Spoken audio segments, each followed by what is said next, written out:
Singing, yeah. Lalita ma'am. I'll mute her. Okay. Okay, so let's continue. Let me put the video off.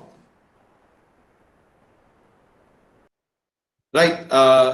So you're looking at this example. This is the classic example of for the binary variables, right? So this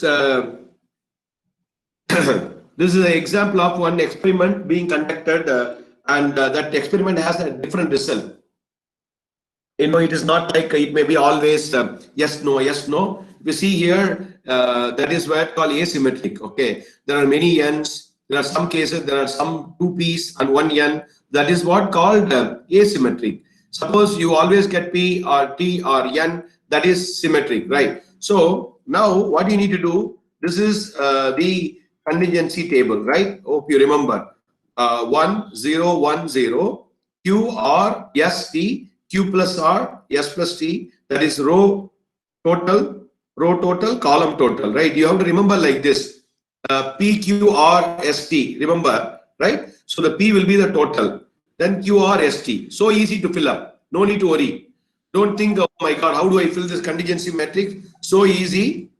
Okay, there are 4 variables, you take it. Okay, q r s t, the total is going to be p. So put that p here, fill q r s t. We always start positive, that is 1 1 0 1 0. Are you clear how to fill this contingency table? Ranga, check with them. Are they saying yes or no?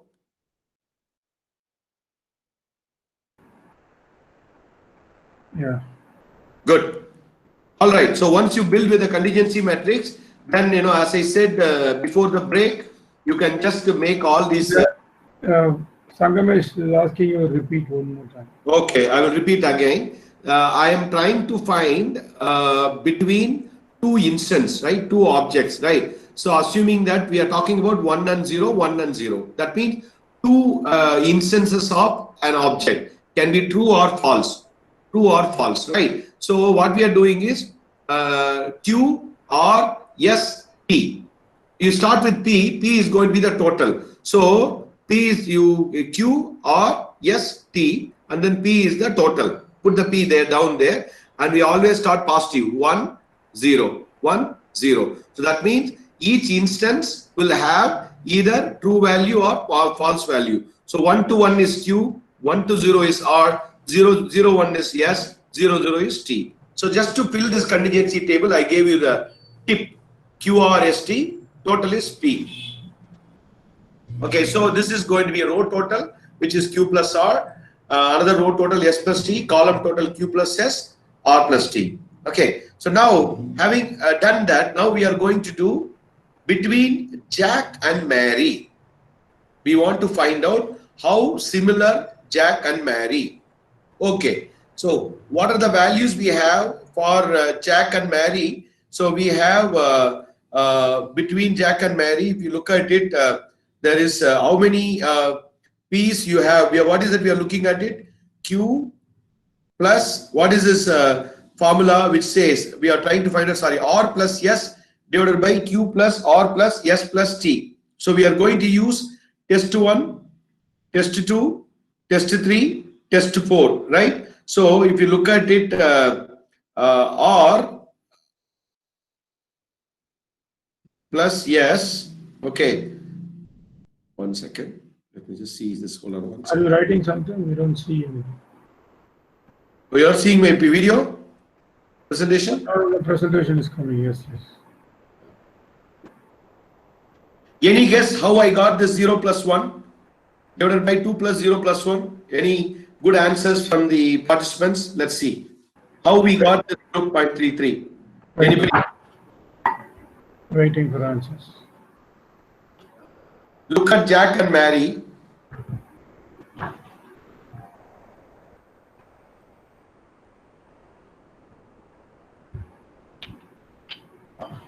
No answers.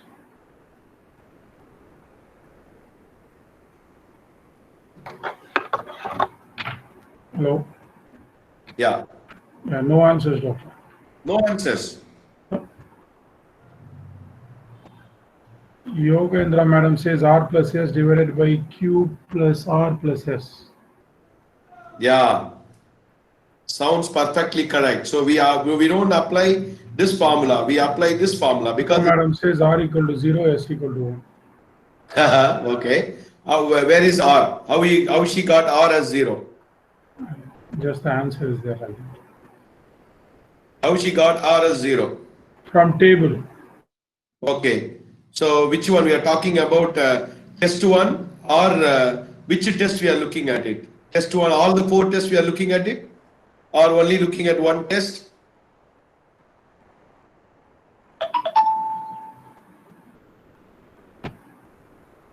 No response. How we got this 2? How come this Q is 2? 1 and 1. What do you mean by 1 and 1? If we look at Jack and Mary, okay, so we are looking at male, female, fever, cough. So we are talking about test, right? So test 1, test 2, test 3, test 4. Okay, so if we look at it for the total Q plus R, which is 1 and 1. How many of test 1 and test 1 is 1? So this is 1 and 0. This is 1 1. This is 0 0 0 1 0 0. Please put this value like this. Please again repeating you. Are you, Dr. Sardinter, you are explaining the example, right? Yeah, I'm explaining example. Mr. Prashant Kulkarni is saying, sir, please explain for example. Yeah, that's what I'm doing. The P, we are talking about 4 tests. Test 1, test 2, test 3, test 4. Okay. And P, this is basically one, Jack is Jack and Mary. So left hand side is going to be Jack, right hand side is going to be Mary.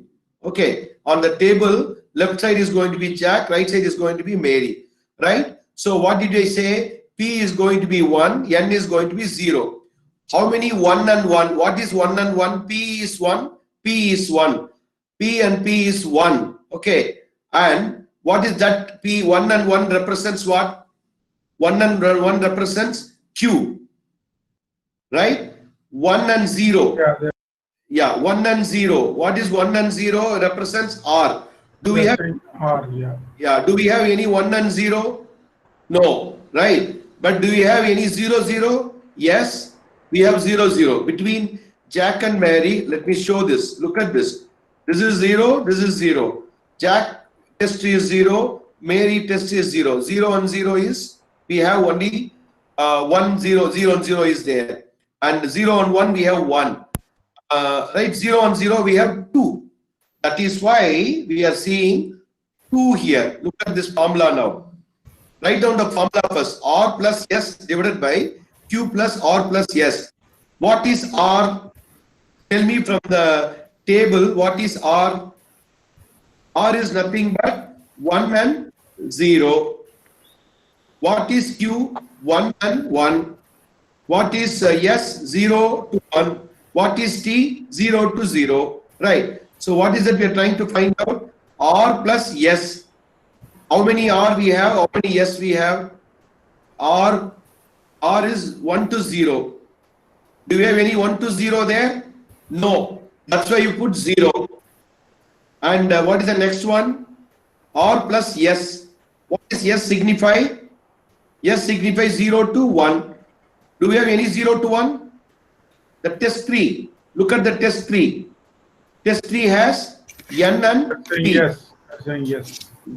0 and 1. So, yeah. Yeah.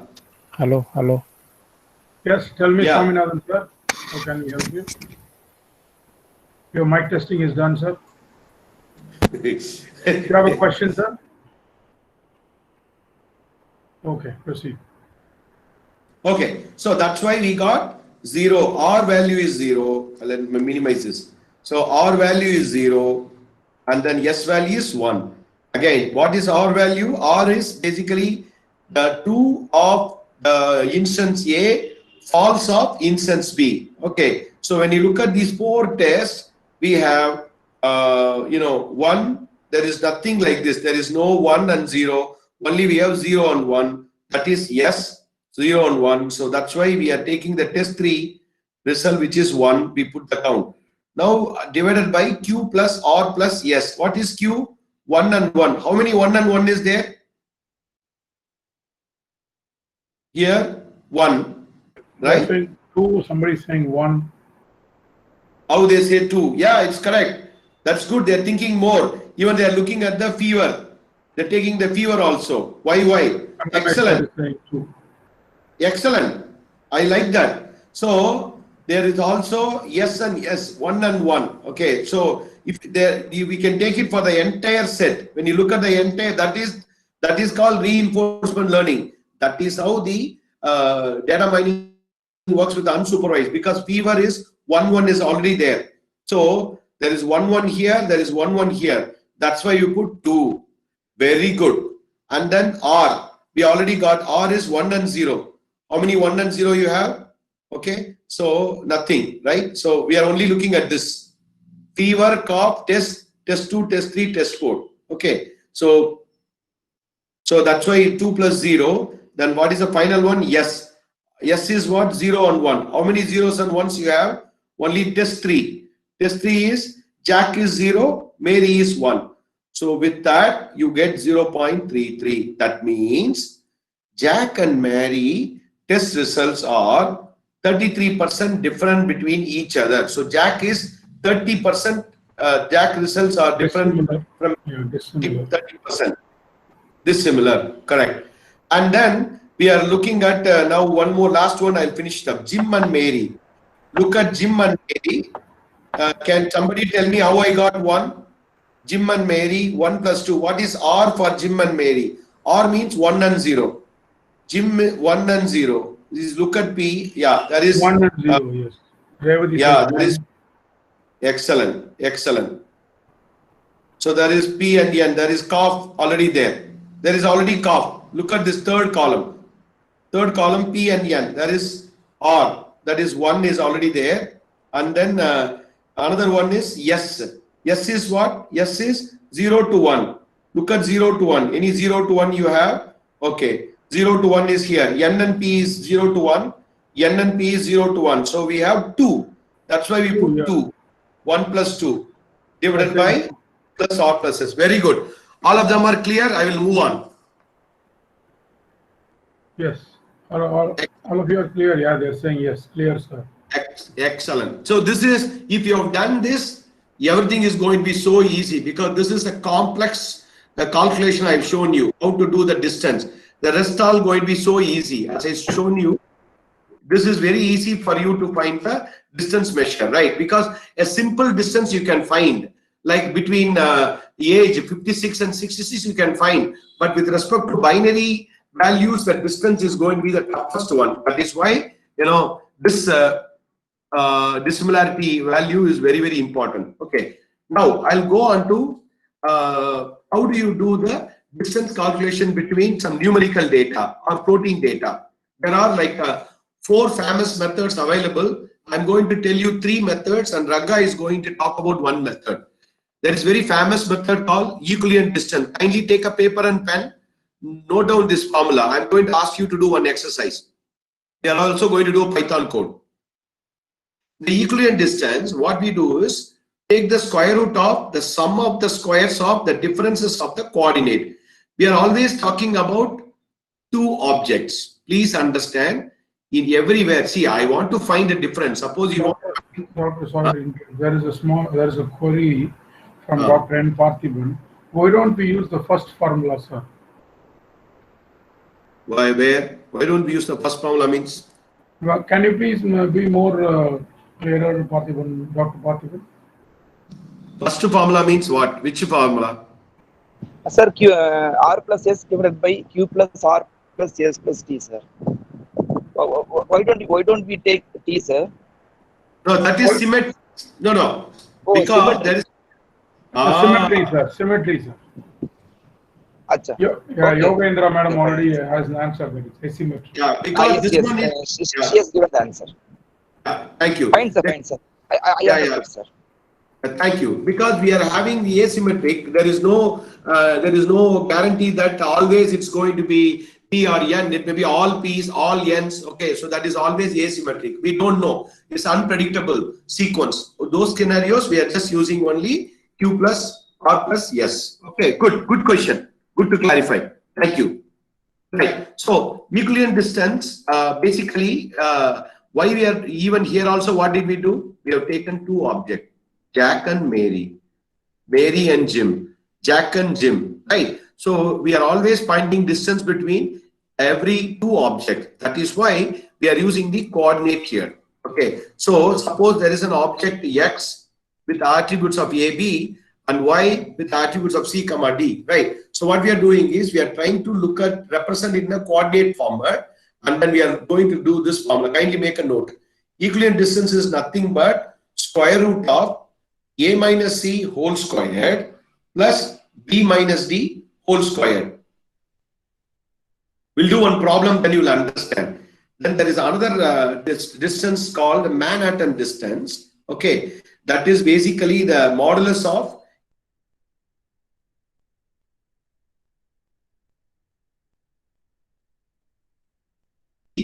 okay.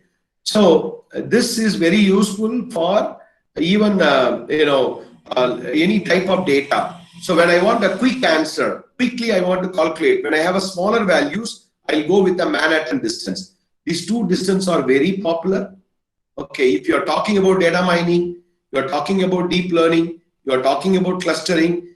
In clustering, we use this Euclidean distance. In clustering, we use this Manhattan distance. Many places we use this distance calculation to find the similarity and dissimilarity. Even in a K nearest neighbor also, we are going to find out. Suppose how far the Chennai to Kumbhakonam, right? So you need to find the distance. How far Chennai to Kanjipuram, right? So we need to find the distance, right? Have you noted the formula? Now, I want you to find the distance between Asha and Rama.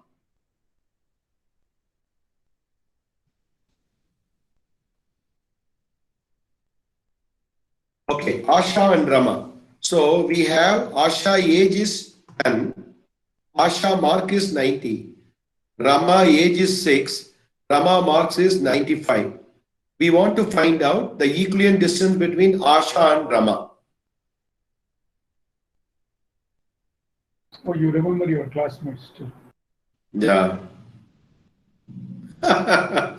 Alirani ma'am also quite probably remember those names. Giving answers, root 41. What's that? Square root 41, they are saying. What is the answer? Square root 41. Was it 6.4? So what we are doing is, this is x1, this is x2, okay, or you can say it like A and C, and then B and D. Okay, so we are just doing this A minus C. You see this square root A minus C whole square plus B minus D whole square. So 10 minus 6 whole square plus 90 minus 95 whole square. So what is that square root of 41, Ranga? It is 6.4. We'll check.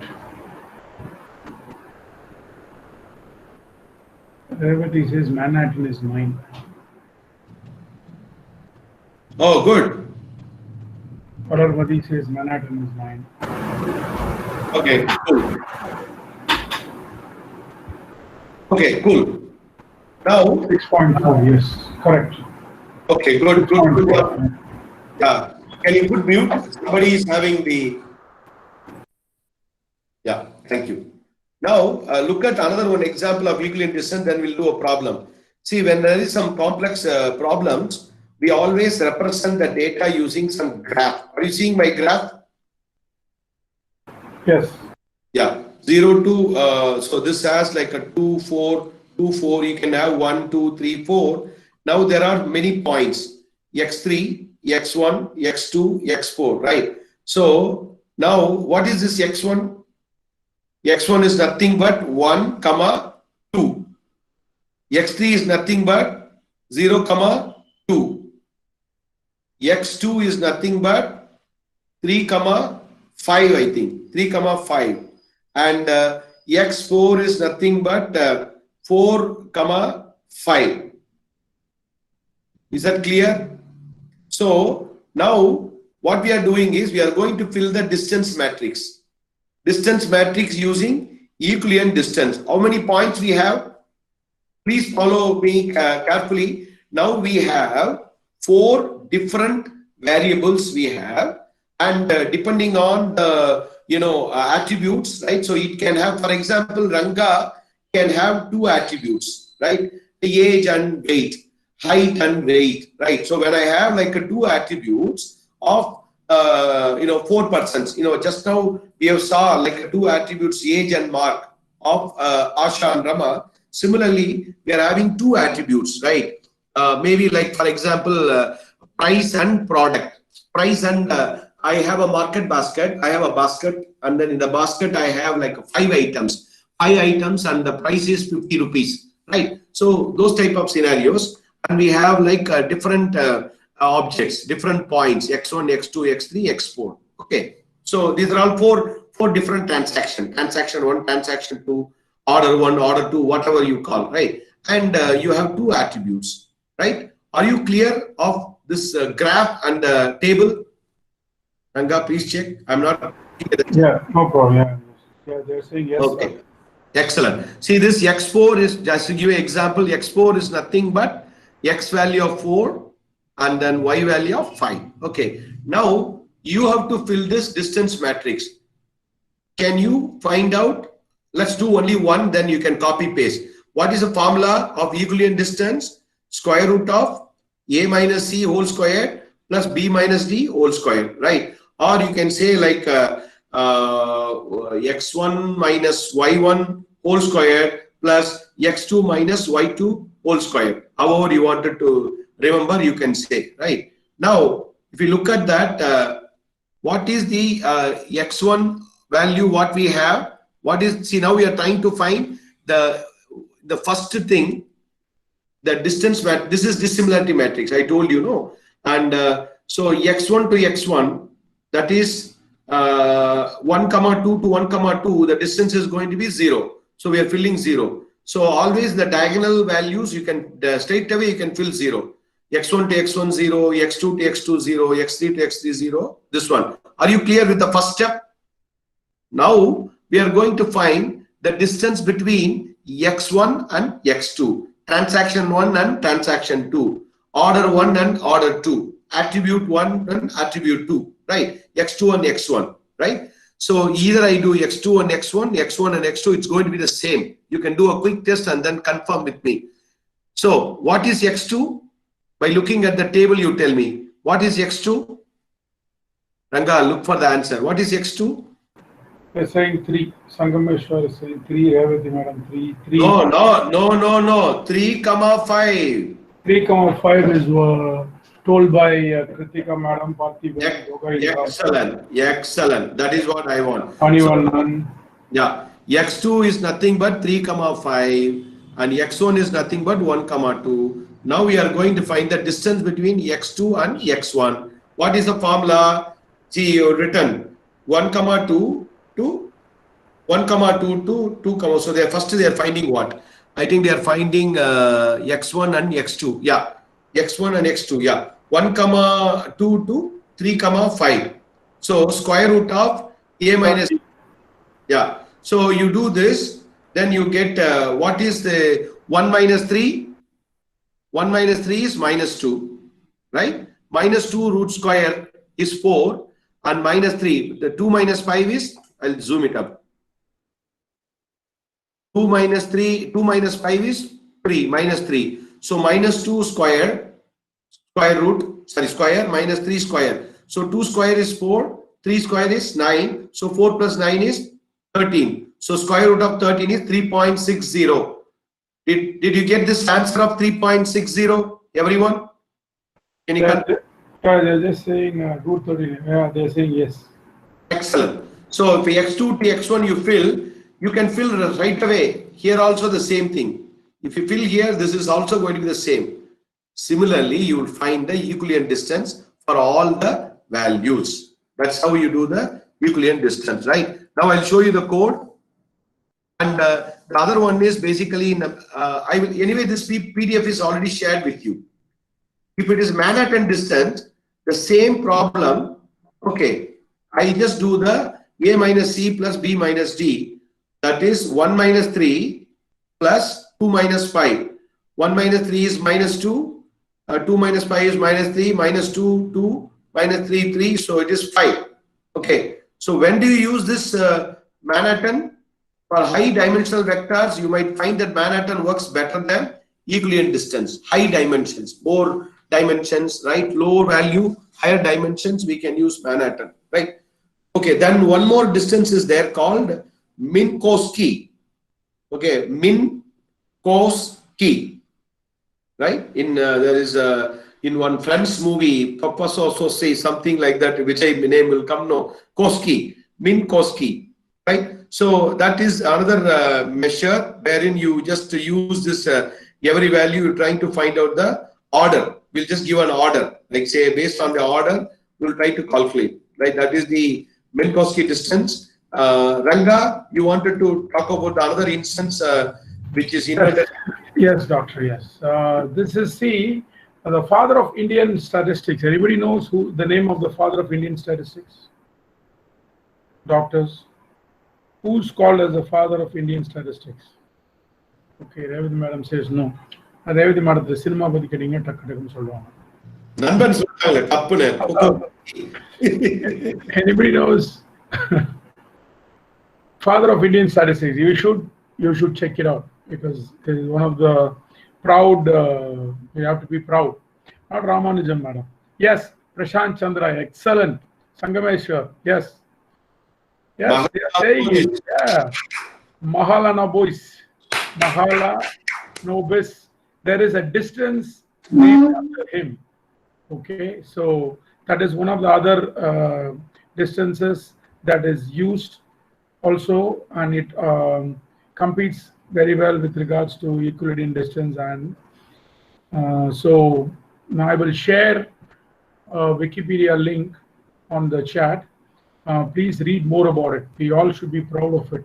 The Indian Statistical Institute, you go there, you can see a statue of him, and is also has excellent. A lot about him.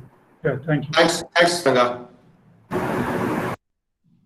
Okay, he shared. You already shared in the chat window, right? You just shared that Wikipedia link in the chat window.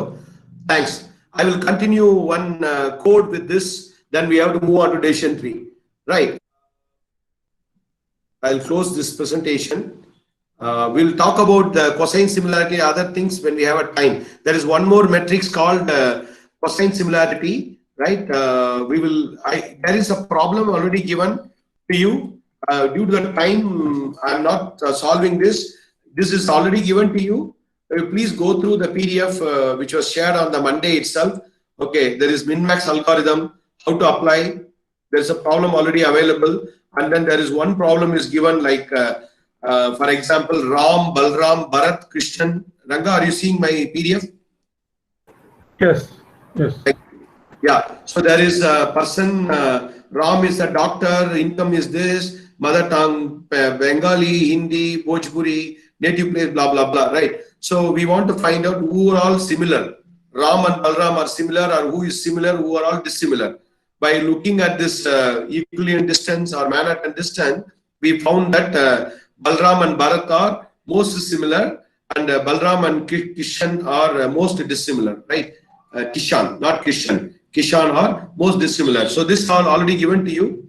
One last one, cosine similarity. It's basically it's a similarity whenever you have a document, text files and things like that, wherein we use this cosine similarity because that regular Euclidean distance, Manhattan distance, all those things may not be very helpful, because if I'm like say a research paper of myself and Professor Alirani ma'am or Sudha madam or any one of you, definitely there will be so many differences, right? So those type of things, we use this cosine similarity. Suppose there are like 4 documents. It can be a Word document, it can be a text file. So there is used majorly in finding out plagiarism, as well as also evaluating a lot of research papers. It's used heavily. Absolutely. Thank you for the input, Ranga. So the document can be represented thousands of attributes, right? So frequency of a word, such as, just hold on 1 second, our Milo is barking. So I wanted to ensure that.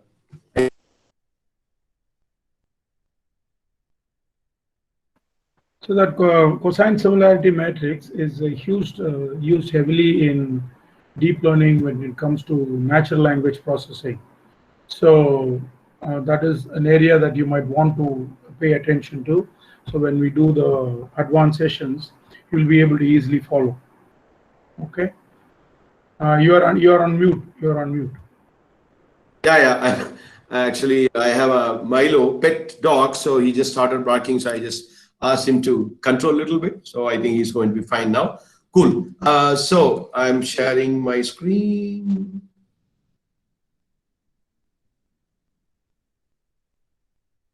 Prashant Kulkarni having a cute daughter. Kanna song is coming to my mind.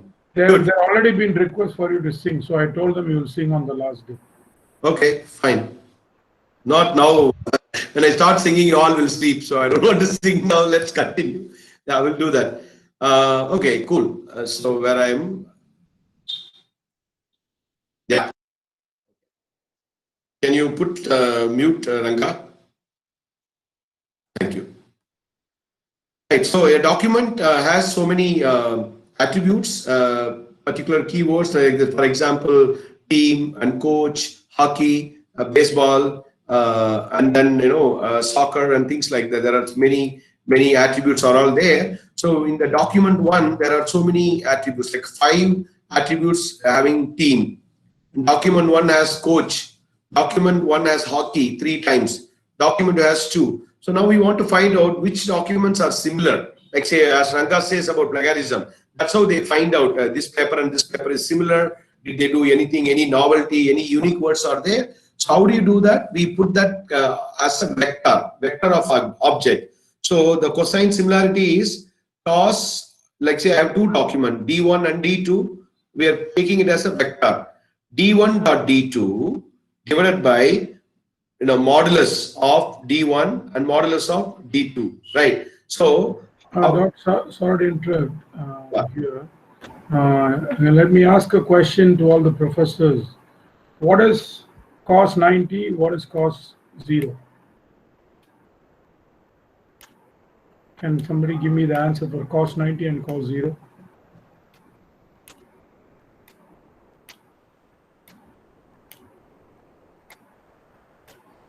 Okay, so cos 0 is 1, cos 90 is 0, right? Okay, perfect. Remember that. He will connect to that now. Excellent. Yeah, basically what we do is we wanted to find out the similarity and dissimilarity. Okay, so if you look at this document, we are taking this full vector. So this is D1 and D2. Now how many values you have? 5, 0, 3. Okay, that means some value. That means that some existing. 0 means it doesn't exist, right? So straight away you can find out, right? So 5, 0, 3, you remember this 5, 0, 3, 0, 2, 0. This is a vector of all these values for D1 and D2, 3, 0. Look at this. Now we have represented that 5, 0, 3, 0, 2, 0, 0, 2, 0, 0, 0. That many values are there. The keywords are all there in the document 1. And then document 2, 3, 0, 2, 0, 1, 1, 1. See this 1, 1, 1, 0, right? We have taken that. Now, what's the formula of cosine similarity? D1 dot D2 divided by D1 modulus or determinant of D1 and into D2. So how do you do is basically D1 into D2. So 5 into 3, 0 times 0, 3 times 2. We multiply all these values. We get this value. Now what we are going to do, for every object we are going to look at D1 of the length of vector is basically a multiplication of the same value. So 5 into 5 plus 0 times 0, we continue like this of D1. Similarly for this D2, we multiply, right? That is the length of the vector, right? So we do that. So then we get this 42, right? And then we get. And when you come to this cos D1, D2, just stop there. Yeah, sure. So we get that. Now we got this cosine similarity of 0.94. When you do question to all of you. you answered my question when I asked about cos 90 and cos 0. Now, can you tell me the answer we got for cos d1, d2 is 0.94. Are these documents similar or dissimilar? You gave the answer before. Use that and connect it now. Can you tell me whether the documents are similar or dissimilar? This is cost value. Similar or dissimilar? If you also, okay, some are saying similar, some are saying highly similar. I need an explanation also. If you're saying similar, give us an explanation. If you're saying dissimilar, give us an explanation. It's a simple, straightforward thing.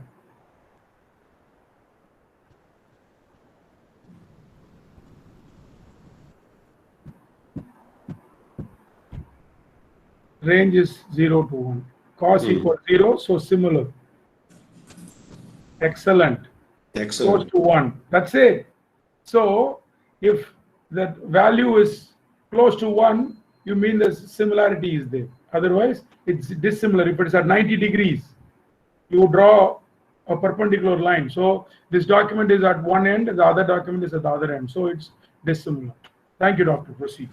Thank you. That's all. So I'm done. Now I'm going to do the coding. And when you get a chance in the afternoon or the evening, you also try to find out the difference, distance between whether document 3 and document 4 are similar or dissimilar. Apply that so that you will remember. Okay. So now I'm going to show you the one program. Get ready. Open up your Python. Now I am going to calculate the equivalent distance. I'm copying this code for you, putting it in a chat.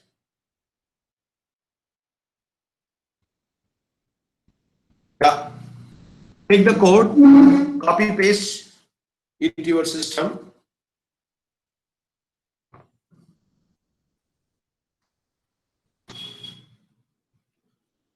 Once you're done, let me know. What is the last statement? Is it x2 np numpy array.x2? Yeah. Is that the last statement? Yeah. Okay.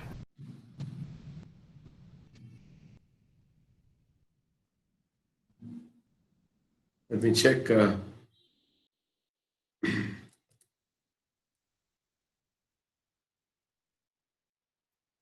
Oh yeah, there is some more missing. That's why, because there is certain lines, it won't come in the chat. Yeah, correct. That's what happened. So I need to also have got some answer, same answer. Wow. So you have to also print. Okay. Yeah, so, they're printing. They're saying math is 4.2. Oh, you're also seeing it. Excellent. Oh, I think it's already copied correctly. I think when we opened it, you didn't see it. It's already copied. Excellent. Good. Dashma Pali, Sangamesh, Prashant Kulkarni, Vishali. Excellent. Cool. See this? Let me explain you the code. It's very simple. So what we are doing here, so we are importing SciPy, call it as spatial. Okay, import NumPy, and then we can also use sklearn metrics pairwise Euclidean distance, right? So this is what we are using, Euclidean distance, right? So first we are printing the simple Euclidean distance. Calculate Euclidean distance by using Python math function. We are just using the math library because we already imported the math package. So now we have x1 as 5,6. Like in the example you have seen, no, x1 is 1, 2, x2 is 3, 5. So there is a x1 coordinate you have 5, 6, like age and you know, the height or whatever, right? So Euclidean distance is math dot square root of, what is the formula?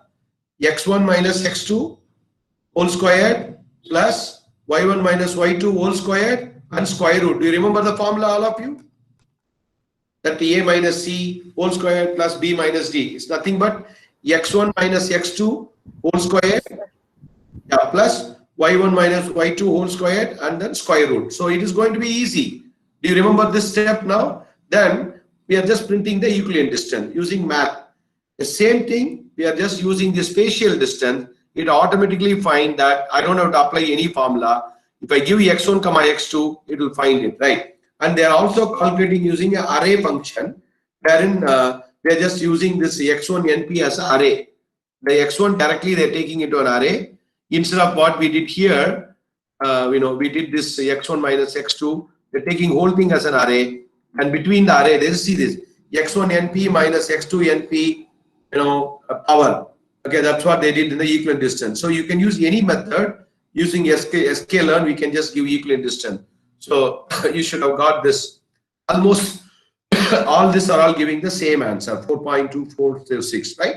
So with that, I end with my stats part. Now we are going to move on to decision tree. Okay, before we go to decision tree, I wanted to ask you a question.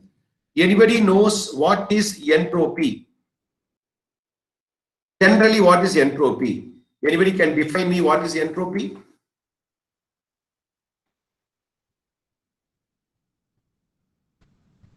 Think about it. Like disorderness, average information. Excellent, excellent. So basically, remember this. Yeah. So degree of disorder. Like, so there is an order. Suppose I have yes, yes, yes, all yes, and then I have a no, right? Well, all apples are there, then you have orange, right? So whenever there is going to be the order, degree of order, degree of disorder, right? So then there is going to be the impurity, right? So this classification and classification mainly, randomness, thank you, measure of information. So exactly, information value. So you will get the gain from the information based on finding the entropy. So that is very important. With that intro, we'll just get on to the clustering. Then I will be explaining you.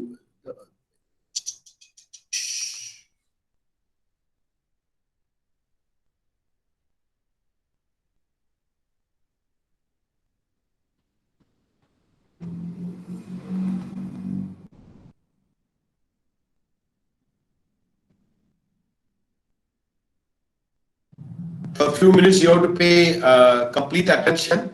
Then we are going to do one decision tree code. I also want you to take your calculator with you. We are going to calculate the information gain.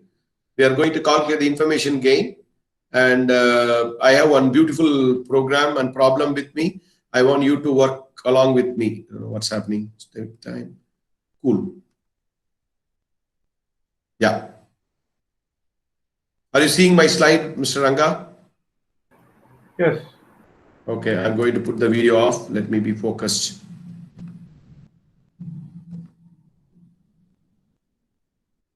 Okay, there are two major type of algorithms in the data mining space, right?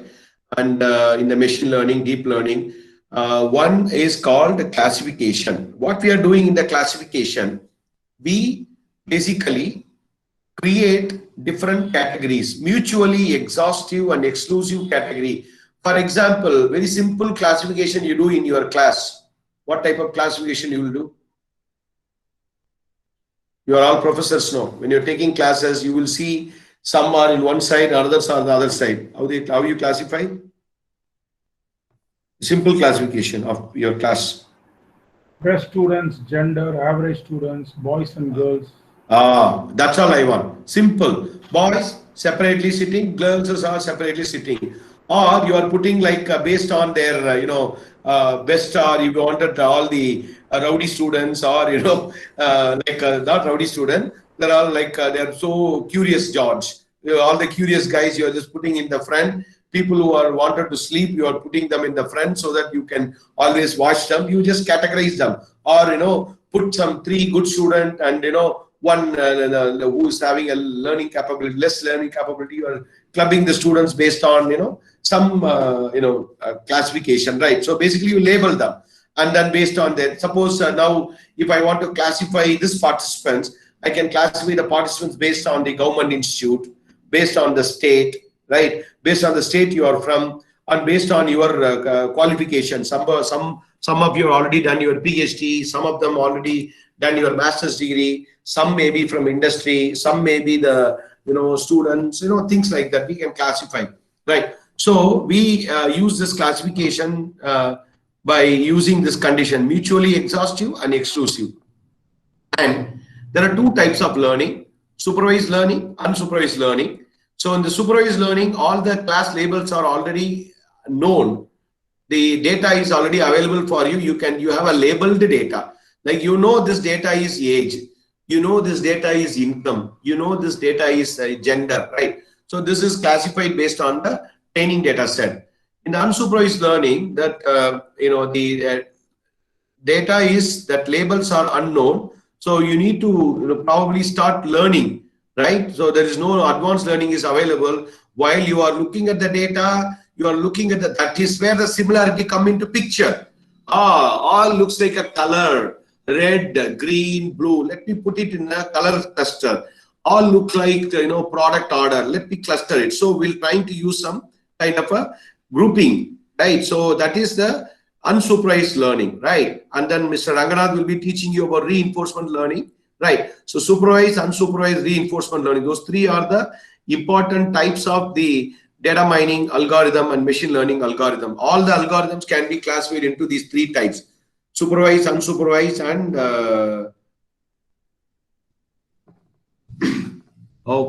reinforcement learning, right? So we have a classification. What we are doing is we are predicting the categorical class table. What is the best way to split the data? What is the best way to classify the data, right? So what we do is we construct the model and then we use the model.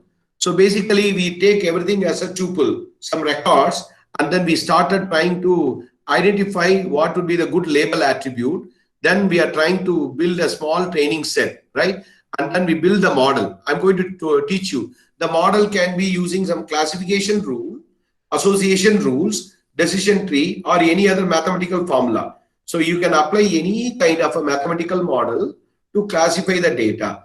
And you have a model now, like y equal to mx plus c. That is a model, right? You can apply that model into any problem. So you build the model, train the initial data, then you start using the model, start giving some data, check the accuracy, right? So we perform the validation test, right? So now looking at this picture, this is the training data. We have a data, as I said, in the classification, we already have the labels and known labels. For example, there is a name, there is a rank, there's a category, class, variables are there, years, tenured, how long they worked, right? No, yes, right? And then Mike, assistant professor, years 3. You can apply through a classification algorithm. This classification decision tree is one of the very popular and most useful algorithm, which I'm going to teach you shortly. Use that and build a classifier model. And then based on the class model, if any new data comes, right? If rank equal to professor or years equal to greater than 6, see this category here, already some training data is there. Professor or years greater than 6, then tenure is yes. See this, we already have the model. If tenure is, the years is greater than value or rank is professor, we are having that tenured as yes. So this condition satisfies one of the condition. It is satisfying the model. So we are predicting as yes. So we are going to classify this professor as a tenured category. Now, if you look at here, we classified this data as no and yes. So now the professor data will be classified as what? Yes or no? Just one second. Jayapandian sir is asking, can we use fuzzy logic for classification? No, sir. We won't use fuzzy logic for classification model because we want to know whether it belongs to this category or the other category. It cannot be in between. Fuzzy logics are always used for things that are in between. It is neither here nor there. So to answer your question is, fuzzy logic cannot be used for classification model. And to your answer, Professor, they are saying yes. Excellent. And one additional thing, there is one classification technique which uses a probability. It's called Bayesian classifier. You might have studied the Bayesian theorem. That is more of the probabilistic based. So this is a straightforward method, and we use just a log value. But there is a Bayesian theorem, Bayesian classifier, that deals with the more accurate way of classifying, of the category, right? Okay, cool. So now, if you see this another one data, now there is unseen data. Okay, now there is a Jeff and professor. Okay, automatically it just classifies as tenured as yes. So that is basically what we are doing in the classification algorithm. Okay, so now you look at this screen. Are you seeing my screen? Yeah. So there is like a transaction ID. There is attribute 1, attribute 2, attribute 3, some classification. We say, what type of class we can bring them. So we have no and yes, what type of class of the house, right? So we apply the algorithm, learning algorithm, we learn the model and build the model, apply the model and deduce, right? So any new value will be predicting it. Suppose if now let me ask you, if this number 13, look at number 13. All of you, can you see number 13?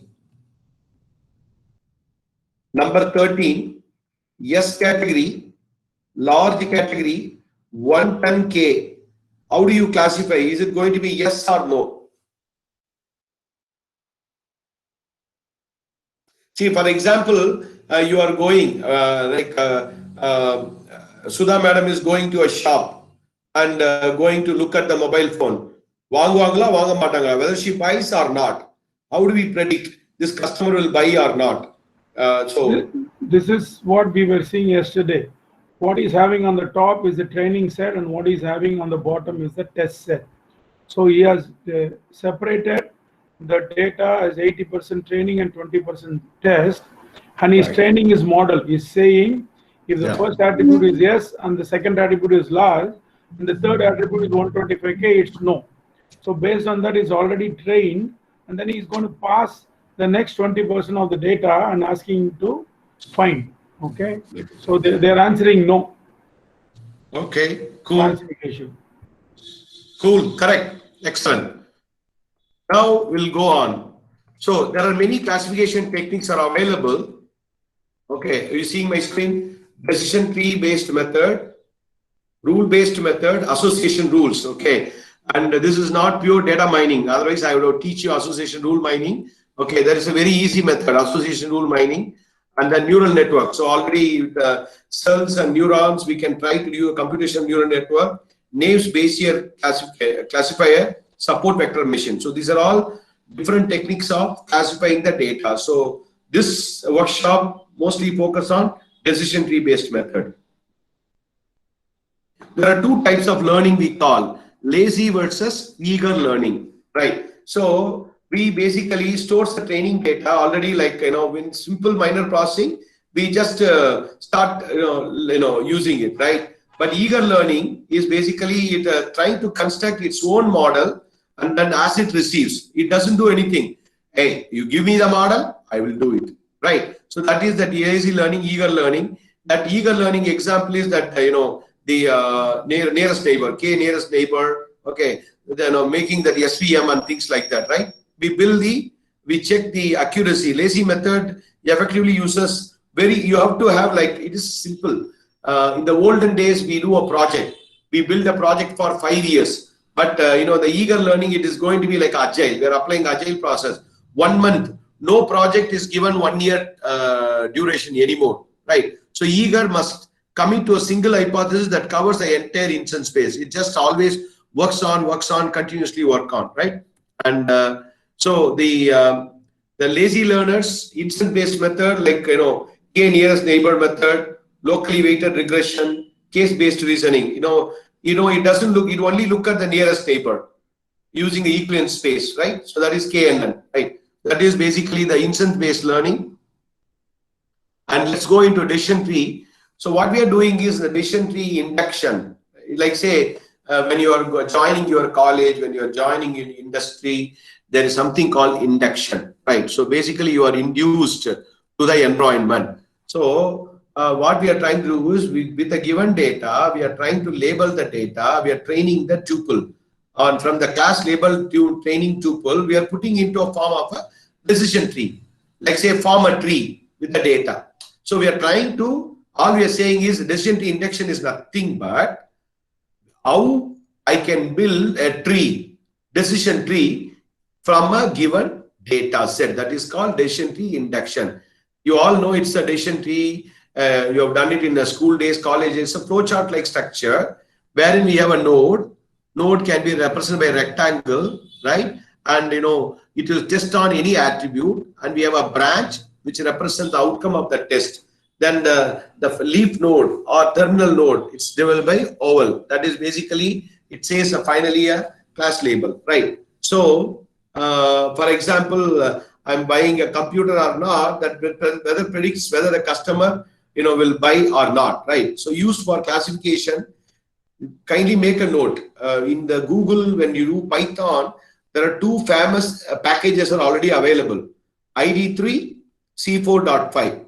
So most of the decision tree algorithm used in the Python will be using this ID3. Some of them are using C4.5. So the people have standardized these two APIs, right? So if you import any of the packages, so the scikit and other learners, you will get this ID3. And there is also CART, classification regression trees. So these three are very famous, which is being used heavily in the mining algorithm, right?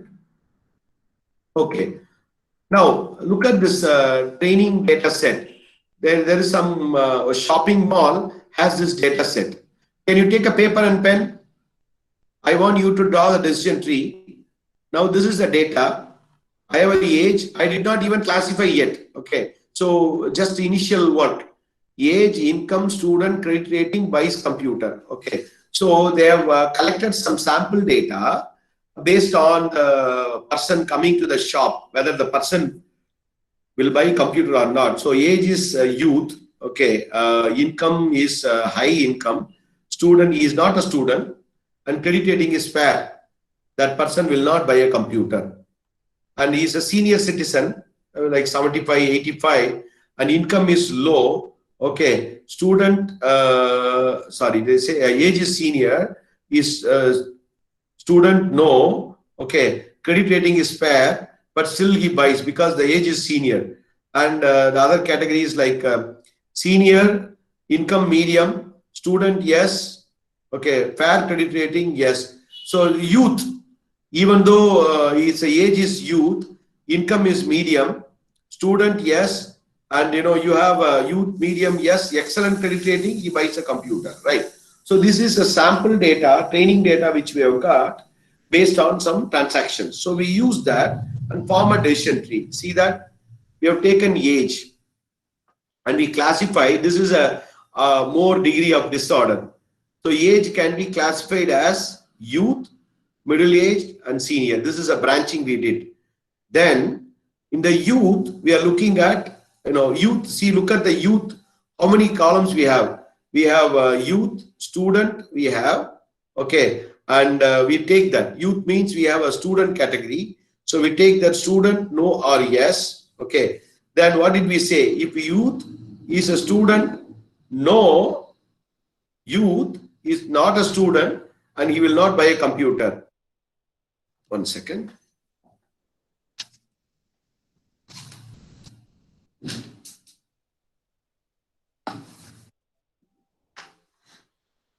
Yeah. Now I need to charge my battery. Yeah. So youth, student, yes. Then he buys a computer. Now they are looking at the middle-aged persons, right? Middle-aged persons are we have this middle-aged persons are not students, right? So they are looking at the yes or no, and senior. Looking at the senior, they classify it as excellent and fair credit rating. Looking at excellent, seniors have a credit rating. We are having like excellent and fair. So this is one. This is not like a good decision tree. You can build any type of decision tree. There is no hard and partial. Depending on your approach, you can build a decision tree. Okay, right. So looking at this, we can still suppose you have a marital status, right? If you see this example, another example of a decision tree, you have a training data wherein, like say, a refund. We are looking at the refund, whether the person will pay refund or not, yes or no. Will he refund or not, right? So this is for the tax refund. Okay. So if this is like whether the person who is getting the refund, will he cheat or not? Yes or no? Okay. So now we say refund, yes and no, we split that attribute. If we look at yes, there is a single, yes is single, yes is mostly single. If you look at the yes, you look at the no first, look at the no, you're married, no, single. Why we are looking at the cheat? If you look at yes, no, cheat is no. Okay, refund yes, cheat is no. Look at refund yes, cheat is no. So we are done with this filtering. But if you look at refund equal to no, we are having both no as well as yes. You have no as well as yes. That is why we need to do a further split. How we are further splitting? Yes, is refund is no, is single or married or divorced, right? So single, divorce, they're putting in one category and married in another category. Now looking at it, refund is no, married is no, okay, cheat no, right? Is refund no, and he doesn't, married no, and then he's cheat, he doesn't cheat, right? So if you look at the single and divorced, and now we got single and divorced. Now again, if you see single, there is no, divorce, there is yes. Again, there is a confusion, single and divorce. So we are going to look at splitting the income into like a less than 80K and then greater than 80K. So now you have a clear the final terminal nodes, the end leaf should be saying the results of no or yes, whether he is a cheat or no cheat. So this is the classic example of how to build the decision tree. Okay, so let me go. Now this is already explained you, root node, splitting, decision tree, leaf and terminal node. Now how to build the decision tree? Okay, and you have to use the first as a root node. Okay, and you can apply any algorithm, CART algorithm, ID3. ID3 algorithm use entropy function. I'm going to teach you how to calculate the entropy, how to do the information gain, because we're giving a data to the system. Now the system has to build a decision tree. How the system will build the decision tree? Based on entropy calculation. Okay, that I'm going to teach you. So what we are going to do is we build a node. Each node represents a feature or attribute. Each link represents a decision rule. So each leaf represents an outcome. Please remember that. A feature is an attribute, okay, and then the branch is basically a link and which represents the rule, and the leaf, the terminal node, is basically an outcome. Okay. So now, can you please take down this example, all of you? You're going to do some max now. So now we have this data. Okay. So kindly take a table. I'll give you a few minutes. Take down this data of 1 to 8. Let me see whether we have that 1 to 8 or something else. Oh, take down this 1 to 14. Are you seeing my screen? Yes, yes. Please take a note of this. I'll teach you how to calculate the entropy.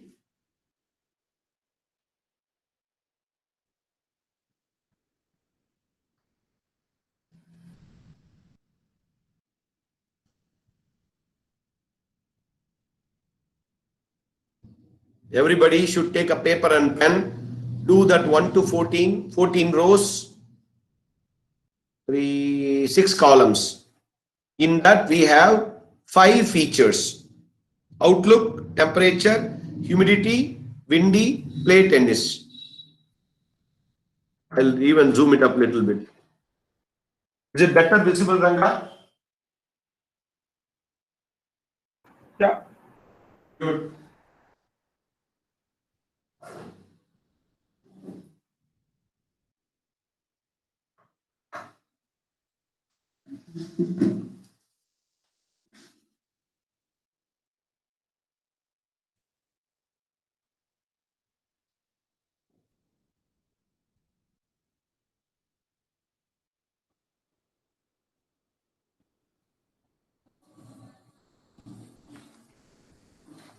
Let me know once you have done.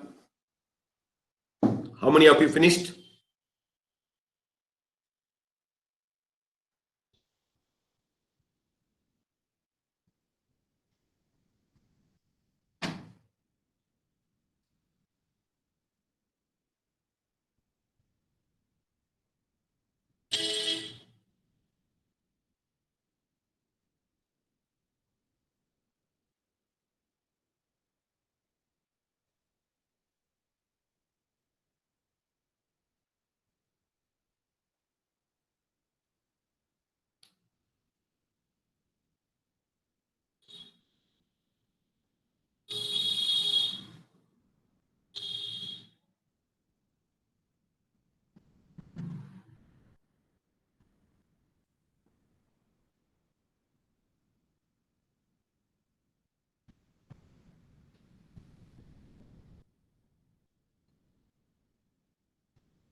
Yeah, a few of them are saying finished. Very good.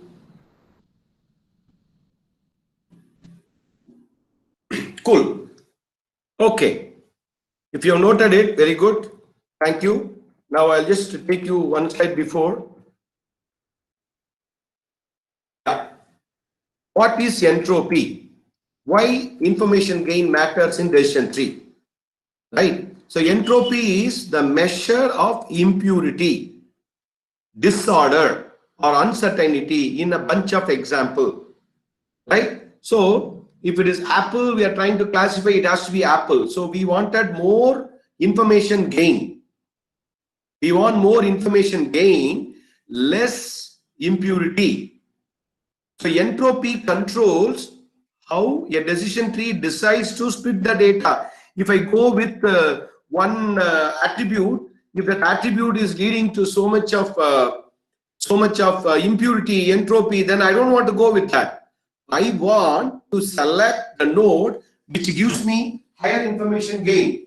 So I want less entropy but higher information gain. So that is the major principle you have to remember when you are working with the decision tree. Not only decision tree, even other places also, right? In other algorithms also. See, this information gain measures how much information a feature gives us about the class.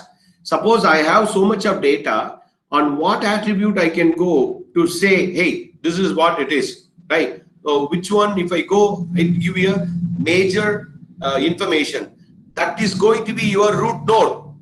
That is going to be your root tree, right? From there, you can start again splitting it. Again, in every branch, which split will be giving me. I'm going to show an example, then you will understand, right? Then information gain is the main key that is used by decision tree algorithm to construct a decision tree. Are you clear with this? So, features that perfectly partition should give maximal information. For example, Outlook, yes, yes, yes, yes, yes, and no. Only we see yes or no. Okay. Unrelated features should give no information. Suppose see, for example, I'll show you in the text one simple thing. 1, 2, 3, 4, 5, 6. What is that it gives? Nothing. Right? Everything is different. Everything is different. Suppose I see yes, no, no, yes. This is somewhat okay. Suppose I say good, bad, very good, cool, stupid. Sorry, I don't want to use bad words here. Awesome, right? Awesome. Okay, something like that. You have something like some. So this is again, somewhat okay, but not totally okay. But see, if you have some good here, it's okay. That's basically what we're talking about disorder and order, right? So it measures the reduction in entropy. So entropy, impurity in an arbitrary collection of example. Okay. Decision tree algorithm will always try to maximize the information gain. Please make a note in your paper and pen, in your notebook, an attribute with highest information gain will tested. Split first. In the root node also, we are going to select with highest information gain. And also for the branch also, we are going to select the node which is giving you the highest information gain. Is that clear? Let's move on. Now you are ready to, I'll give you the formula. What is the formula? How do I calculate the entropy? Entropy can be calculated by minus P by P plus N, log base 2 of P by P plus N. I'll tell you what is that. Kindly make a note. Minus N by P plus N log 2 of N by P plus N. What this means is the true representation, true of all, log base 2 of 2 of all. We are using this minus P log base 2, and then the no, this is positive, this is negative, yes and no. No from the, it's basically a probability of the occurrence of the good chances with the total, the other chances with the total, log base 2 of N by P plus N. That is called entropy of a given data set. Kindly make a note.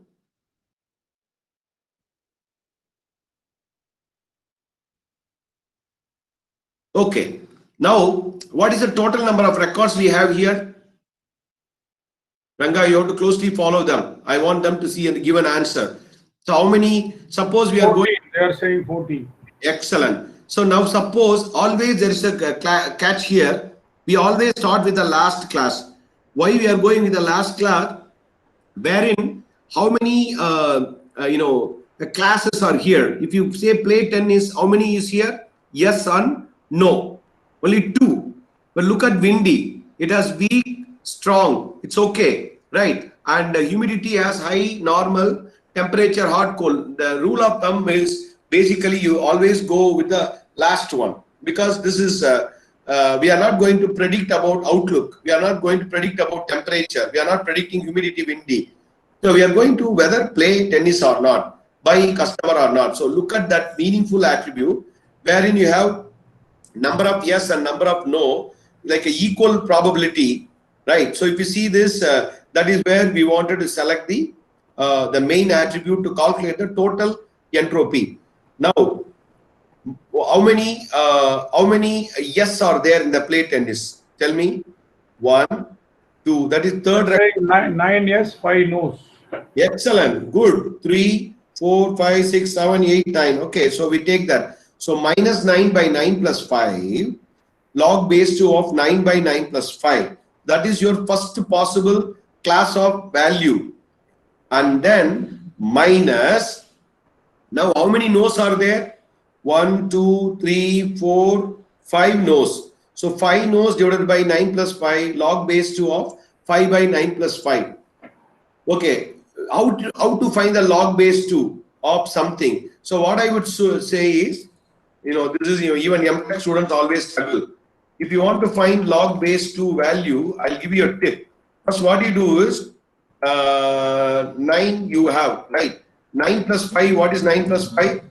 14, right? So now I want to find out log base 2 of 9 by 14. 3.5 log 10. Yeah, exactly. Now what you can do is first 9 by 14 you find out, then log of that value. Like say, what is 9 by 14, Ranga? 9 by 14 0.64. Okay. Log of the 0.64 divided by log 2. If you do this, you will get the answer. Are you with me? So some calculator has log base 2, log 10. Yeah, they say 0.6428. Most of the calculator have a log base 10. If you don't have a log base 2 calculator with you, I'm saying, like say now I'm trying to find log base 2 of 0.64. Okay, so how do we find out log base 2 of 0.64? Log of just logarithmic value of 0.64 divided by log of 2. What is this answer? First one they are giving me. We have one answer from Sridhar Madam, 0.6428. Okay, that's good. The first one they got it, no? Yeah, first one they got. First one they got it, right? Yes. Positive. After that, there are no chats. A yes class. So they got a yes class minus no class. Okay, what is that yes class Sridhar Madam got? Minus 6375, 0.6375. minus 0.6375. Huh? Yes.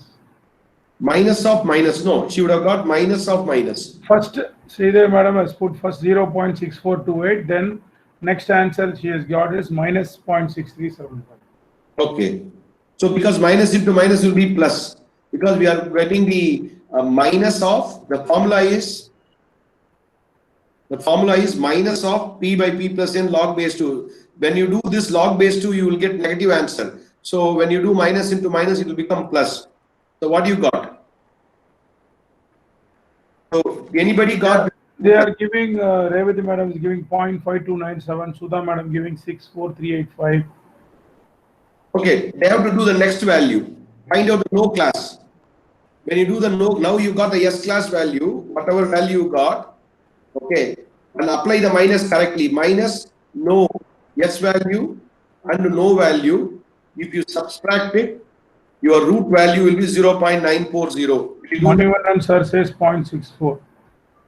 Sir, is this the entropy similar to the one used in Shannon's theorem, as Yoga Indra Madam is asking? Yes, kind of. Shannon-Fano algorithm. Yes, madam. Similar.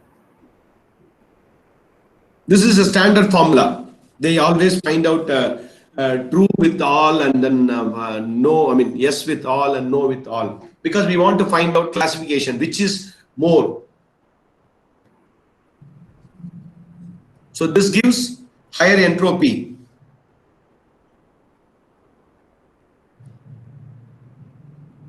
That is degree of disorder is more here.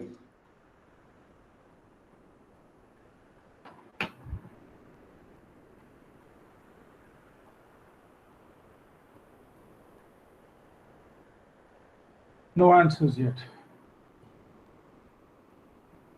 I think next slide I would have the detail.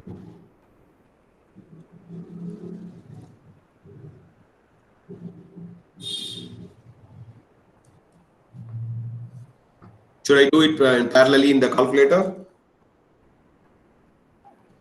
Anybody got that 0.940? No. Hi. Revati madam says high information gain. Sudha madam says got it. Who all got 0.940? The full. Sudha madam got 0.94. Excellent. Good. Student number 1. Anybody else? Yogendra madam says got, sir. Good. It's okay. Once you got this, then the next step will be we're going to find out for each attribute one by one.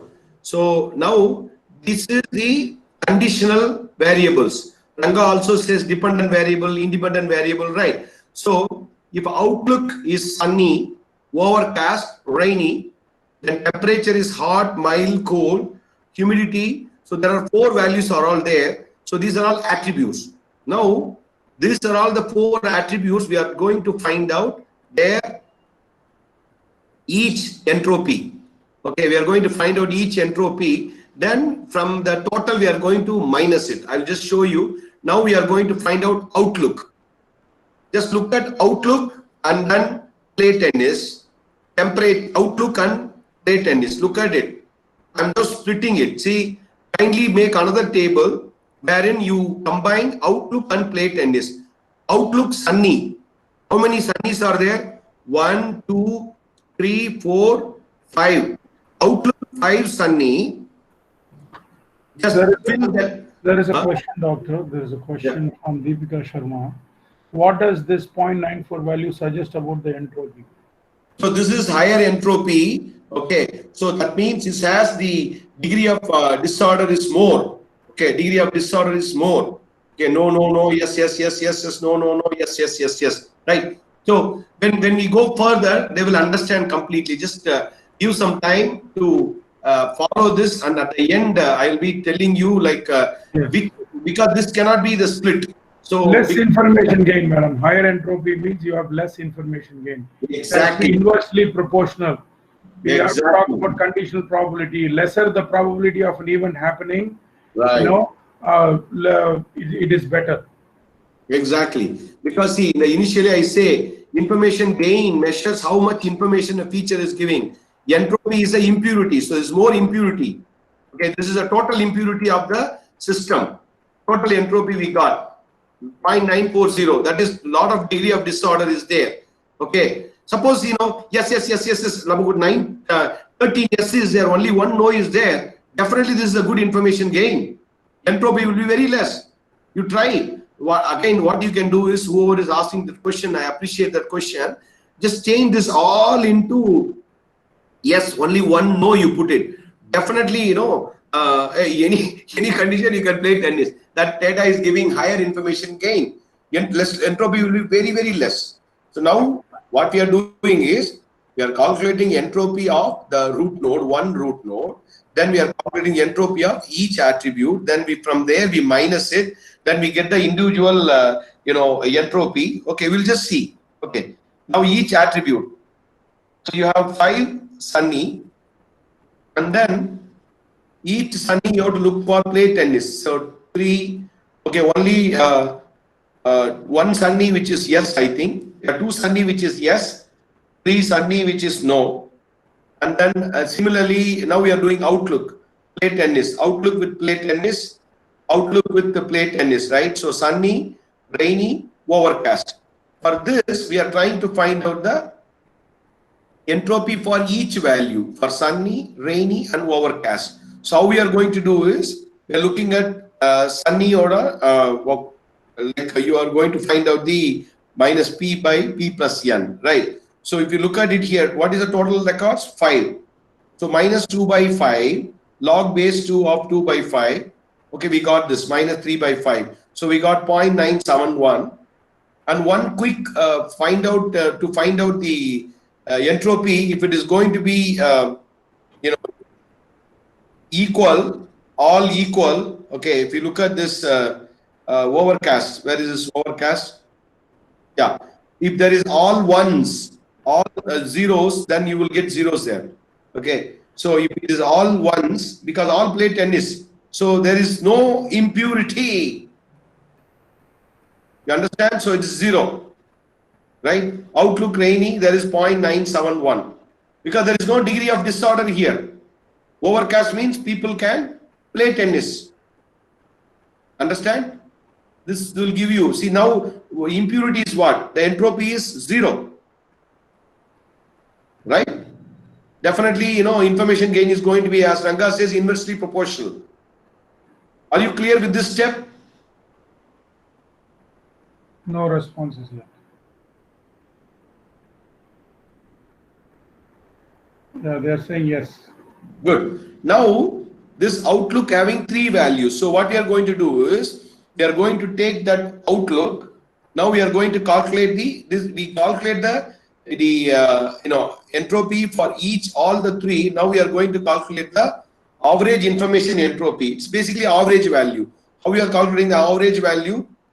But this one is basically 3 by 5. That's the formula you have to apply. Basically, positive values, negative value divided by total value, and the entropy value of all the entropy value we are going to calculate. If we look at it, the total records p plus n.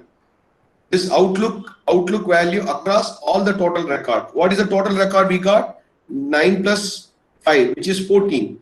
Out of 14, we are going to find the average, because average is always we are finding across all the data.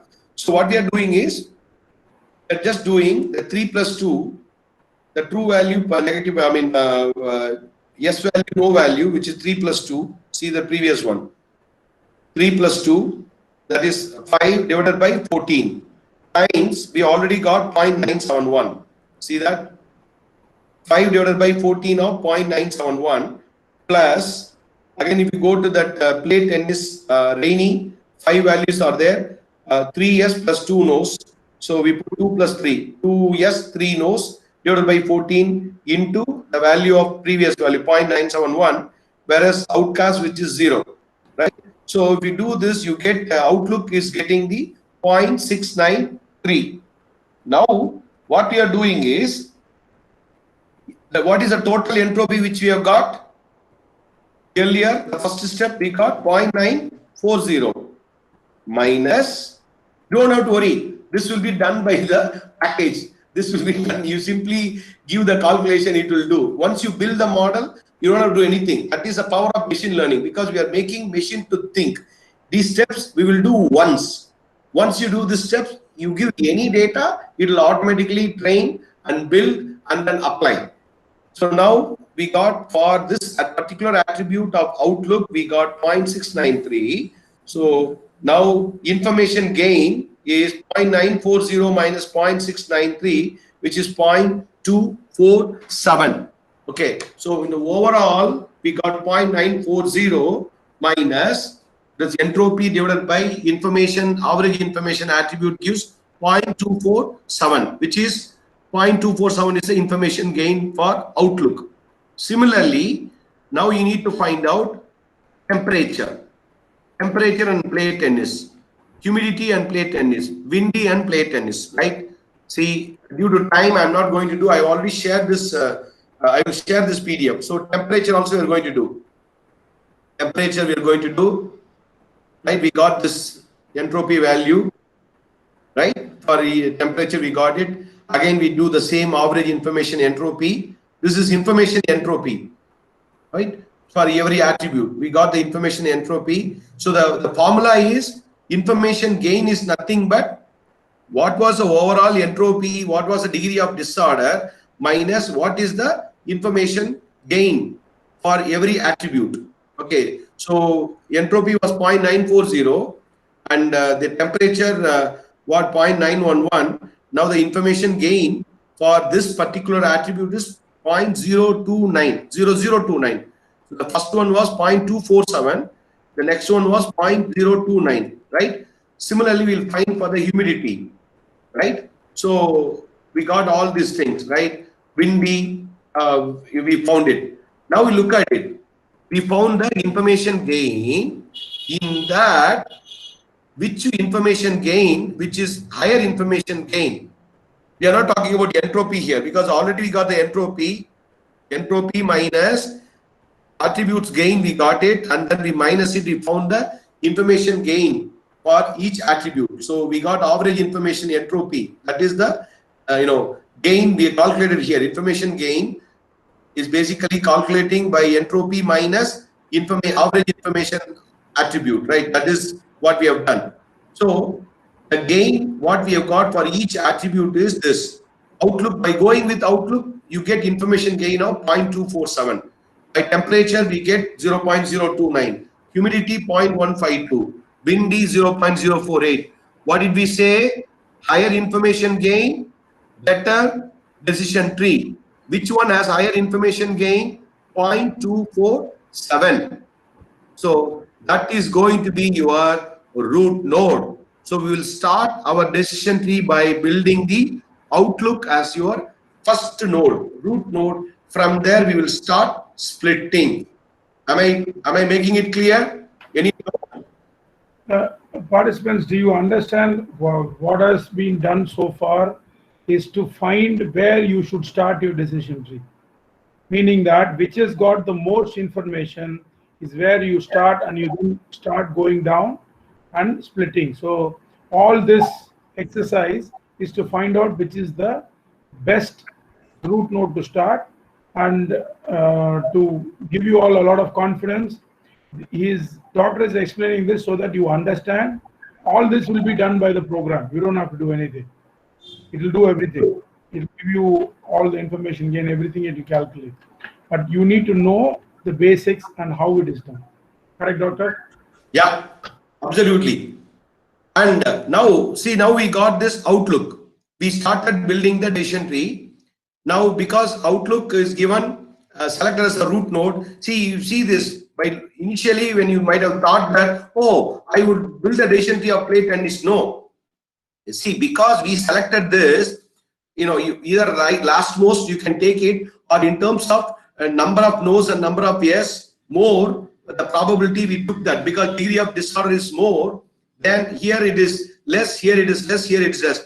By initially always we look at the final one to go right, and that's why we selected that, and we look at the total entropy of like this 0.940. Then we look at each attribute, we find the entropy of each one. What is the error, degree of disorder, degree of disorder, degree of disorder. Then for each one we are going to find out the average information gain by going with this in overall 14. For example, if sunny is a value, what is the information gain which gives in overall 14 records? That is what called that information, value, right? So that how we are calculating is taking it from the overall entropy minus average information entropy. We are basically taking two entropy of overall and then average information. Why we are using average information? Because there are multiple values are all there. So that when you minus it, you will get the information gain for that particular attribute. So the goal of the decision tree is split the decision tree, create the branch, whichever the label which gives you higher information gain. So because we've done all this information gain calculation, outlook is giving the higher information gain. We went with this outlook, and now straight away when you look at this outlook, when you go to, now you go to the table. When you go to the table for outlook, now we've decided outlook we are going to start. Outlook has how many features? Sunny, overcast, rainy, right? So you can split nicely, no problem. Sunny, overcast, rain. So your first branch is done. Now you look at this overcast. Look at the overcast. There is yes, overcast, yes, overcast, yes, no confusion. So it is very easy. So simply we can say if it is overcast is yes, you can play tennis, no problem. But if it is sunny, you can play, you may not play. Some people play when there is a sunny, and rainy, some people play, some people don't play. So there is a confusion. Right? So now what we need to do? With this, again, we need to find out, do we need to make, what would be the next split we need to do? What would be the next split we need to do? Right. So this is basically, again, what you will do? The same formula. We have to find out by going with which information attribute, which attribute is going to give me a higher information gain. That is going to be the next node. See, again, what we do, we take this outlook and then look at the, now taking these outlook with the other values. Okay, now we are not doing anything with overcast, only we are taking the sunny first. With the sunny, the whole 14 records will be split. See this, whole 14 records will be split only for sunny, minimal set. Sunny 1, 2, 3, 4, 5. 5 sunny records are taken with the whole set. See this? Seeing it? 5 sunny records are taken with all the data. With this, we are going to find out the total entropy. We got that 0.971. For this type of data, we got the overall entropy, degree of disorder. We got that. Again, now we are going to do for each attribute. What are the attributes you have? Temperature, humidity, windy. Right? We take that. So we take that humidity, windy, play tennis, and when we calculate it, we'll go the same process again and again. Finally, we get where is this? Yeah. So there is information gain will be higher for for the humidity is more.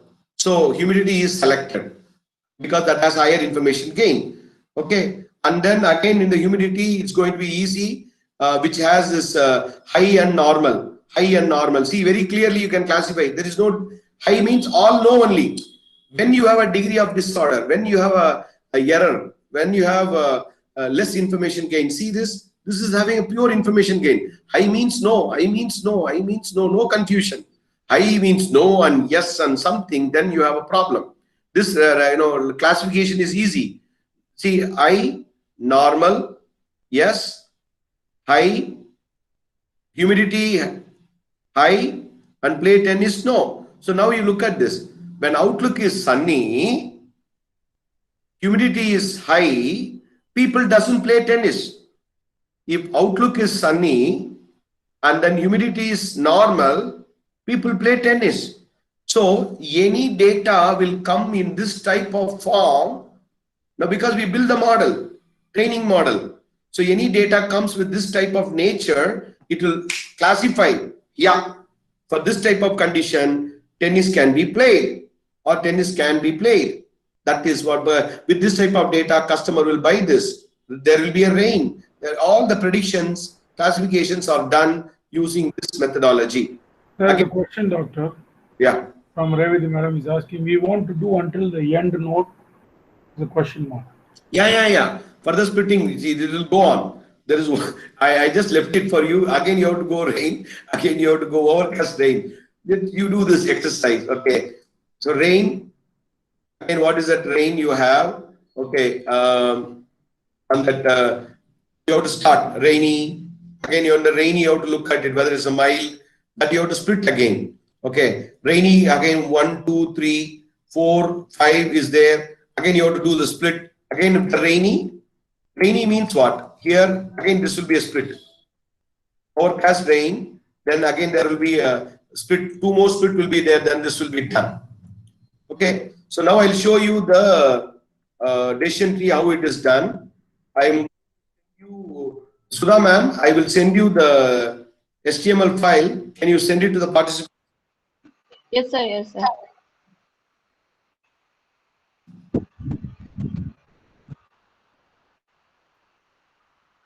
Do you want to send immediately, sir? Yeah, immediately. Should we send it with that link you Sure, have sent? sure. Okay. Sure. Yeah, I will send it then. Ah.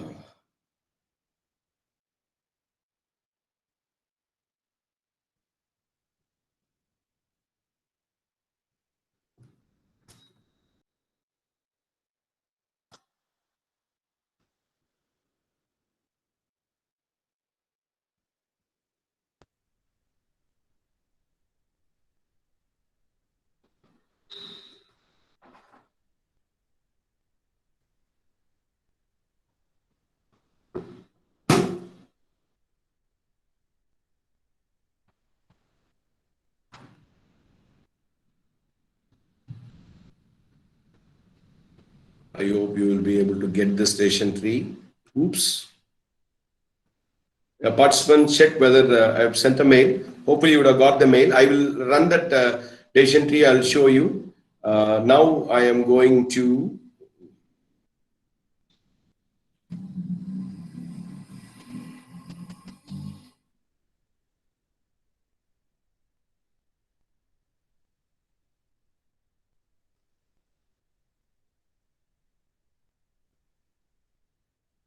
yeah. So I will quickly show you this code. Then everybody by this time you would download it. Okay, please listen to this and then you can start. Anyway, I'm going to run this code. You can aram say do it later on also. See here what we are doing is as usual we are using. Are you seeing my Google Chrome station 3 code, Mr. Ranga? Yes, yes, yes. Okay. So what we are doing is first step is we are importing the package like anything we are doing. So I am creating a new code. Okay. This is the first step you are going to do. Right. See here, they are making log2 as log. So anywhere you can simply use a log, right? And then now we are defining the data set. So we have a sample data set of outlook, sunny, temperature, hot. So this is the variable like a column key value pair. Outlook is a key, sunny is a value, right? So we are defining the data set. First you define the data set. It's a sample data set. This is called training data set. So I am taking this training data set, copy that, and then putting it here, and then run this. Okay, once you do that, now you got your data set being fed. Now I am going to give the definition of the columns. What are the columns I'm using? Column 1 is outlook, column 2 is temperature, column 3 is humidity, column 4 is windy, column 5 is play tennis, right? So data frame, the EF means data frame. You can have any name you want. So now I am putting that here in my code. All of you do it together with me and run that. I will wait for you. Then the last step which you are going to do is we are going to click the DF, just print records. Okay, so I'm going there and type DF and then run. Now the data set should have been given. All of you finish this step and let me know. You should have 13 records here. The same problem what we have explained you. I will show you how this is working. I will show you how this calculation is happening in the code. Sudha ma'am and Ranga sir, kindly check the participants.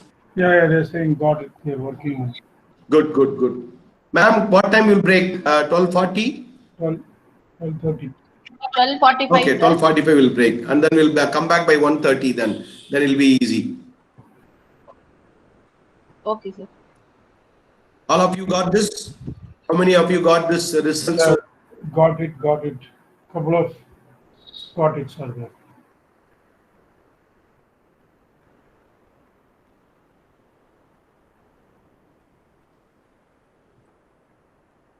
Okay. Once you've done that, what did we do as the first step? The decision tree, hope you remember. What did we do? Sudha ma'am. There is a question Yes, by sir. Tanuja. EPS equal to np.finfo float.eps. What is it? We'll explain. Oh, she went that far. Yeah. Wait, I didn't even come there. No. Wait. You have to wait, Tanuja madam. You are too fast for us. She can explain in the break. Okay. No problem. This is good. So what is the first step we did in the decision tree? Hope you remember the explanation what I gave you. What did we do in the decision tree when we did it? The first step, what did we do? We calculated.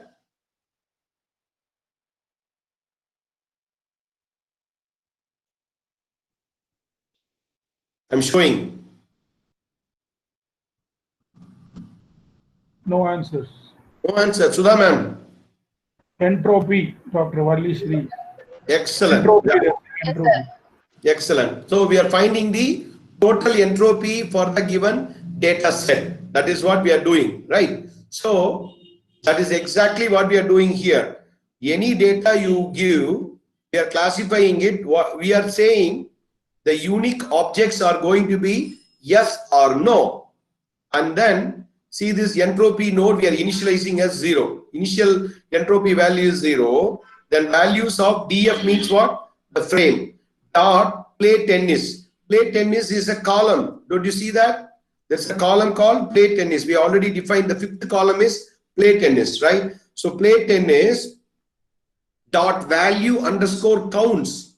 What is that you get of the counts? Open bracket, close bracket. What is the value counts I have? See this for value in values. That means for every value we are going to look at it. What is the value of the first record? No, right? Next value is no. Third value is yes. For all the 14 value, it is going to take that value. For that value, it takes it divided by length of df dot play tennis. Yes, yesterday Ranga has shown the length. I also shown the length. What is this length will give you? Anybody? No answers. Come on.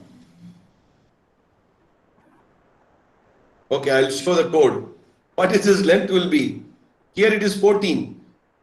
What you will get here? What is the length? 14. 14 or no?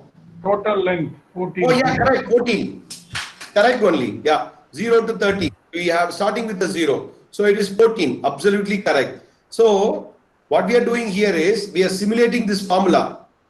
Minus p by p plus n, log base 2 of p plus n. Before that, what we are doing is here, hey, take this no divided by total.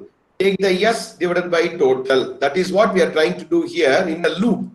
So first value is taken, divided by the total is taken. Now entropy node is equal to entropy node plus, see the formula now it's coming. This is a formula we have applied. What's the formula?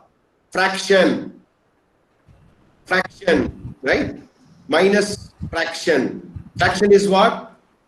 Basically already we got the fraction. What is the fraction? The count. So 1 by 13, 2 by 13, sorry, 2 by 14, 3 by 14 of true. How many truths? So here, what you got? Minus 9 by 14. That is what we got. Times that NP, right? And then log base 2, okay, because we are having this log base 2 using here log 2, no, so we already mentioned here log 2 as, so we use that, and then we are using that NP. What is NP there? NP is already numpy, okay, so we use that numpy, and then we are using the data set for fraction NP dot using the fraction function of NP dot log 2 of fraction. So basically all we are doing is minus log 2 of the fraction, that is the 9 by 14, and we are doing it in the loop. So basically for the true value, yes value and no value we are finding it. That is the entropy node. Like, let me copy this code and then run it, and then whatever we did there in the now I'm doing it. When I run it, it won't print anything because I didn't print anything. If I print this entropy node, it will give the value. 0.940. This is what you have here. Yes or no? So we have got your first entropy, the total entropy. Now we are going to start calculating your steps. Now we are going to do the other steps of calculating the attribute. How many attributes we have?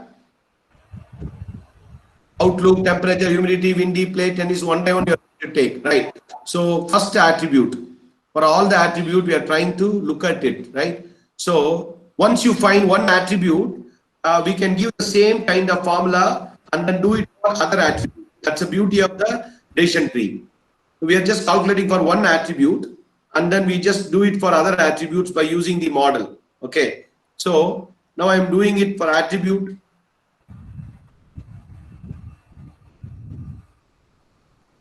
So this is the attribute calculation. Okay. So this is this entropy underscore attribute. Now this is entropy underscore attribute, again fraction dot entropy each feature. Every feature we are taking it. See, sum of all the entropy features. Entropy for one feature, like any feature we have a numerator and denominator, right? So that's what we have. So we take that. If you look at this entropy attribute, one we are trying to test it here. Didn't we get this minus 0.69? Okay. So we do this and then now we are going to find the entropy. Once you this is one simple calculation, then we are going to make this code. This is specific. Now we are going to make it so generic. Okay. And you might have seen minus. Don't worry, because we didn't do the mod. Now we are defining a function for entropy.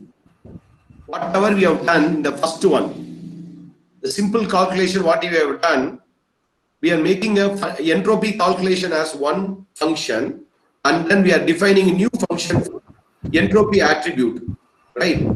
So now this is basically we are creating a function, a simple function of entropy. First time what I did was shown you a simple way of calculating one entropy and one feature calculation, right? So now you take this. This is the function. So in this function, if I give a data frame, it will go and then find out the entropy of whatever I give yes and no classes. It will find the entropy. Now if I go and then for each attribute in that this is the entire data set. Now for each attribute, we are just going to go and then find out for all the variables. It loops it. The formula is same. That same thing. That the previous value, right? So the df of attribute variable, right? So this is the EPS is basically they're using the I'll tell you for the floating point they're taking that value, right? That's the thing. So you take this and then find the entropy attribute. And this, now you created a function.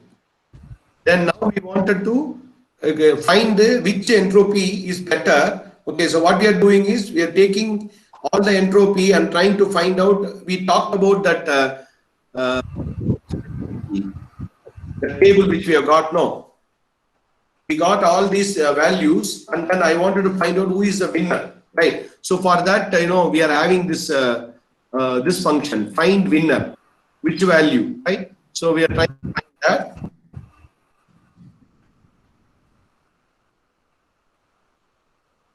Okay, I have some patience. Don't jump into question, right? They are trying to make a subtable. Why table? Because we have created a subtable. No, every feature we are creating this value, right? So that's why they created a subtable with the 14. With each feature we are building it, right? So that is subtable. So we create a subtable. Then finally, now we are ready to build the tree by giving the data frame. Initially, tree is none, and the tree will be built. Okay, so by using this. Now, if you look at it, the tree will be using that get subtable, and then using that subtable, using the TF, it will build a complete tree. You will see the tree. Just wait. It means you don't see the tree. You will see the values represented correctly. Okay. So now the decision tree model has been built. We created a simple decision tree of how to take and value, right? And then the next step is we are going to, this is a model. Now we apply this tree, and now this is the model. Like for example, y equal to mx plus c. We did y equal to mx plus c. Now we are instantiating that for our problem. So now if I do this tree equal to build a tree for a given data set, it will build the decision tree. If I print the tree, right, it just taken one sample. Okay, see this? This is how the tree is. Outlook, overcast, yes, rainy, windy, sunny. That's how the tree, the sample tree structure is being shown here. Now the decision tree is being successfully modeled. Now what you are doing, we are going to, this is basically, you can do this way. You can put print that will print nicely. We do this. Print is a nice package. So it will print the tree in a good format. Now this is being, Ranga also told, I also told, what we do first, we collect the data, do the data pre-processing. Let me put it in a notepad. So what we have done, we got the data, and then we analyze the data, we did data pre-processing, we identified all the labels correctly, cleaned the data, all those things we have done, and then we created a model. We created a data mining model or machine learning model, anything, whether it is a decision tree or linear regression or any model, any algorithms, normalization, whatever you call, and model. And then we are basically we train the model with a sample value. Some sample we are going to use to train the model, right, with the sample values. So for that we need to create an instance of that model. That is a runtime instance of the model, and then we are going. Now we are ready. Then finally we can do a prediction because now you are tested. Now what you are going to do? See, I am going to do one sample testing of predicting. So now I am writing the prediction function. Now I am going to do this. This is the prediction model. Now using the decision tree. Basically, what it is going to do is, we are passing the instance. We already created an instance of the data in the form of a decision tree. If we give value, it will, for a given input, it will look at the tree and say yes or no. That will, now we are just training the model. This is basically what we are doing is training the model.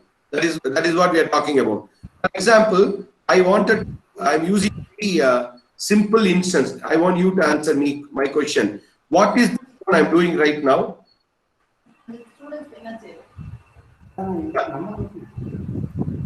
Okay. Now is this one small instance of df.ilook of 6.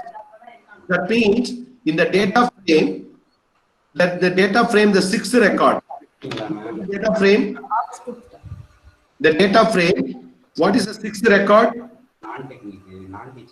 It's overcast, I think, sorry, it's 1, 0, 1, 2, 3, 4, 5, 6th record. This one, right? Cool, normal, strong, no. Right. So that is the record we are trying to give it. We give the record. Now we are going to give that into the prediction. You just click that instance, it will tell you what is that instance. It will give the record, right? Outlook, overcast, temperature, humidity. Okay. Now we are going to predict. Is it going to be? Can it play or not? Can you please put on mute, ma'am? I think I'm hearing noise. Okay, now for this particular instance, for particular sample value, I'm applying into a model.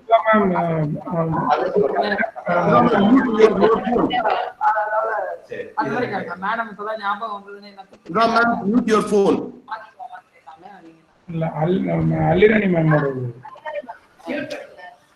Rani madam's phone, sir. Yeah. So what is this? See, now we have given the instance of this particular value. Outlook is overcast, temperature is cool, humidity is normal, windy is strong. Then obviously, based on this model we have trained, and it is predicting as yes, person can play tennis. Okay. Now we have trained the model, tested the model with some sample data. Now I am going to give a new data. That is the beauty of data mining. Let me put the video now. Let me turn on my face. Right. So what we have done is we have taken the data, we created a model, we have created a decision tree model, we gave all the formulas of how to build information gain, attributes, everything. Now we got the model ready. So this is done. So basically, ready, we have built a tree. Now you can simply give any type of data which is not there in the data, like 60% data already tested. Some new data you can give it and then test the model, train the model, whether the model is working effectively or not. I'm giving a new data now. This is a new data set which is not there in the, this is totally a new data set. So basically what we are trying to do is we're going to classify whether this particular data with this particular data, sorry, is it going to be raining? I mean, can we play or not? Okay, so run. Okay, now I've given a new data. Then I'm going to put this data into the instance, making it as an instance, right? So that instance, I'm just printing it. This is the data. I got an object, right? And then now, if I go and then look at that, the instance is already might have given, right? See, basically it says play tennis is yes. Okay. So if you go this prediction for this particular instance, now this instance is this. Now I want to predict to play or not. This is how machine is trained. Yes, prediction is yes, a person can play tennis with this kind of conditions, right? So that is basically all about decision tree. So you can even put the same thing in the form of a tree type structure. Yes, you can do that also. This is basically that particular instance. You can print that tree also. Yeah. So that is the power of the decision tree and classification. Almost 12:44. So kindly try this, all of you, and I hope you would appreciate the process of decision tree. Basically, it's a simple thing in the data mining and machine learning, deep learning. We do the calculation, first initial calculation, we build the model, and we train the model with some sample tests. Again, we give a new model, again you test it, and now it is ready. Machine is trained. That is called machine learning. Machine is learned. Now you know that somebody can give me some sample data set, right? So if I want this new data, I can give. Okay, suppose here I will just change the data. I don't care. Now I can create an instance, and then it can predict. Okay, I don't know. I never seen the data, right? Suppose I'm going to say outlook is overcast. Okay, so now I am going to. Okay, so I'm going to predict whether now I need to create an instance first. So this is the data. Now the data I'm going to make it as an instance, put it into a instance, right? So that I'm going to do that instance. Now I created a data instance now, some new data. Right? I got that instance now. What is the answer you're expecting now? It can be any variable here, but Outlook I changed it, right? So now I'm going to predict.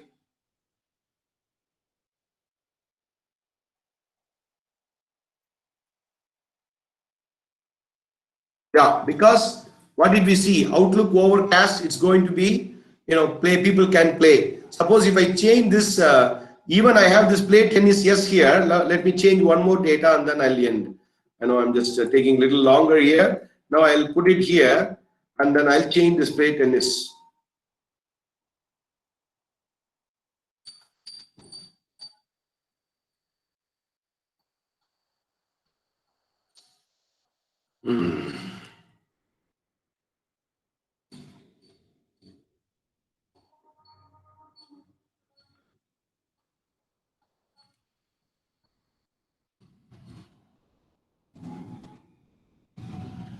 What did you see? You see yes or no? I change this data. Here, don't think that this is coming from here. Please understand that this is actual data. I gave this no, but Outlook is overcast. No matter what, even I change this value. Hot to, what is the other variables we have, Ranga? Hot, cold, Cold, yeah. cold. Okay. I even change this value. Okay, and anything I change, right? So it looks at the model. The model is being trained now. Depending on these attributes, it will just do the prediction. So though play tennis is this, the input data is no, but based on the data of other parameters, it is predicting that machine is predicting that yes. Okay, so that is what now maybe after you come back I'll tell you confusion matrix. Okay, so what machine is predicting, what is actual. Okay, that we'll talk about confusion matrix when you come back from the lunch. I hope you are clear about the addition tree. Prepared a good lunch, sir. Okay, big boss ma'am, prepared a good lunch, sir. Yeah, definitely. Sure. I think I've done. Any questions on the addition tree? Kindly try that. Whatever I did, you try to change the data, twist the data, change the data, try how this model is working, because the model is built. The decision tree model we have built, right? So this decision tree model was using this find winner. Already we have all done small work. We basically created a function. What we did, exactly the same methodology I have shown here. I did nothing new. I have calculated the entropy. That is the first step. It is done. Calculated the average information entropy and information gain. That is number 2. Then find the winner, number 3. Based on that, it is creating the subtable and create a tree. This step is what that algorithm and program is doing. That is basically the build the model, right? So that's exactly what we did. And then we build the tree, and then now the tree is using to predict given instance. That is what we train the model. We train the model. Now we tested our model. I gave a new data. I tested the model. Now machine is trained. Machine is tested. Okay. Now if you give any data, machine is ready. Like yesterday we saw the expert system. No, the same way it will work. How to analyze brain signals using machine learning. We'll cover that. No problem, Basha. Maybe we'll give you some brain signals. Actually, I think we have one session, right, Ranga? You'll be talking about the neuron. I'll be talking about alpha rhythm, beta rhythm, gamma rhythm. It's all about brains in the afternoon, ladies and gentlemen. Varsha, you will have enough brains, then neurons, you'll become a doctor, double doctor. Yeah. We used to train scientists working in DRDO. Myself got opportunity there. Wherein there are a lot of using EEG signals and other stuff. We'll show you. I won't be able to come back with a lot of energy. We're going to have a lot of fun in the afternoon. Okay, cool. I think thank you very much. Get ready to rumble. Okay, have some food and come back. Come back at 1:30 p.m. and then we will start by 1:35 to 1:40. Okay. Yes, Deepika Dara, you can store this model for future. Yes. Yeah. Only KNN you can't store future models. That's why it is lazy learner, eager learner. Yeah. Bye. I think, madam, you can stop the recording. Yes, sir. Sure. So 1:40. Yeah. We'll come. What time are you getting back, madam?